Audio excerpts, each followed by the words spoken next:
I wasn't given any warning. I wasn't told of the side effects of the RU486 pill. All I was told was that I'd be given 3 little miracle pills which would eliminate the problem that was facing us. To get these 3 tablets, things went very fast. I was sent to see a psychologist. She asked me 2 or 3 questions just to find out if I was all right. I went back to the clinic and was ushered into an office. There were 3 small tablets on the table with a glass of water, and the nurse was filling forms. I was still thinking about what I was going to do and if that was really what I wanted. As I was taking my time, the nurse got up and said to me, "Well, what are you doing? What are you waiting for to take the tablets?" Since I was a bit upset and feeling fragile, I swallowed the tablets. And then I left. That's when I started feeling bad.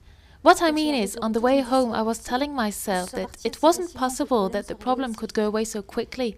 So I went to see my boyfriend. I gave him back his car, and in fact, I aborted the fetus in his house. I had been given a little flask, and I had been told to collect the fetus in it so they could check that it was indeed the fetus.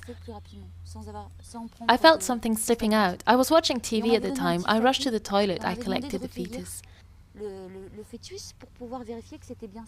I saw 2 black dots, which must have been the future eyes, and on the following Monday I went to the clinic. I handed the flask to the nurse, saying, "I don't know if that's the fetus." She laughed in my face and said, "It's not a fetus, it's just a clump of cells." She said, "Do you want me to throw it in the bin?" In the heat of the moment, things are going fast, I said yes. I didn't really know where I was up to. I was sent to see a gynecologist. I had to have some tests. In fact, the nightmare was just beginning, although there is no physical trauma since no surgical instruments are inserted in the woman's body. Only 3 tablets to swallow. All the same, there's a whole psychological upheaval. I mean, every evening after that, when my boyfriend was taking me home, I was nearly screaming, saying, "Please stay with me, we've got to talk. I think we've done wrong. It was the fruit of our love. I think we really messed up." But he just kept saying, "I don't want to hear about it anymore. Don't talk to me about it any longer."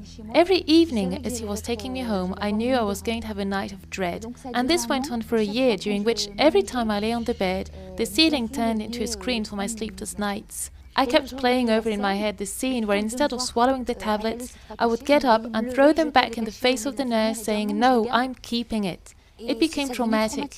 I kept telling myself I failed in my duty. It all happened too quickly. It's no good. And I'd cry and cry and cry. Every time I started talking about it, I'd cry.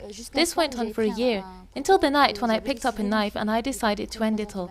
It must have been about 3 o'clock in the morning, and just as I had the blade near my heart, the phone rang. It was a friend, one who's like a brother to me, and I love him very much. He asked, "Amélie, are you okay?" And I said no and burst into tears. He came round straight away, and then I said to myself, "That's it. I've got to do something."